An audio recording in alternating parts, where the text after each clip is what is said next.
পাশের বাড়ি দাদা বৌদিকে দেখেছো? কত সুখে থাকে। গত সপ্তাহে বৌদিকে একটা 4 চাকা গিফট করলো, আর তুমি আমার একটা স্মার্টফোনও কিনে দাও না। মানুষের জিনিস দেখে লাভ নেই। তোমার প্রতি যে আমার মনের ভিতরে ভালোবাসাটা আছে সেটাই দেখো। মানুষে গিয়ে কি কিনে দিলো সেটা দেখে কোনো লাভ আছে? কিনে দেবা তো বলছো, 2 মাস হয়ে গেল, কবে কিনে দিবা? ঠিক আছে, 2 মাস অপেক্ষা করেছো, আর 2টা মাস অপেক্ষা করো। তোমার জন্য ভালো দেখে আমি একটা স্মার্টফোন কিনে দেবো, ওকে? ভালোবাসা দেখতে দেখতে তো এত বছর হয়ে গেল। আরে বাবা, আজকের দিনে চলতে গেলে এই ভালোবাসাটাই দরকার পড়ে। কি ব্যাপার বিশাল বাবু, কেমন আছেন? কি ব্যাপার উকিল বাবু, আপনি এখানে? আরে আমি এখানে এসেছিলাম, আপনার পাশের বাড়ি।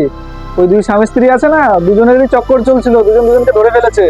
ওই ওদের ডিভোর্স দেওয়ার জন্য এসেছিলাম। তাই বড়লোকদের ঘরে কত রকম গল্প শোনা যায়, বলেন না। আজকের দিনে তো সবাই শুধু টাকাই চেনে, ভালোবাসা কেউ চেনে না। ঠিক আছে চলুন, আসি, পরে দেখা হবে। ঠিক আছে।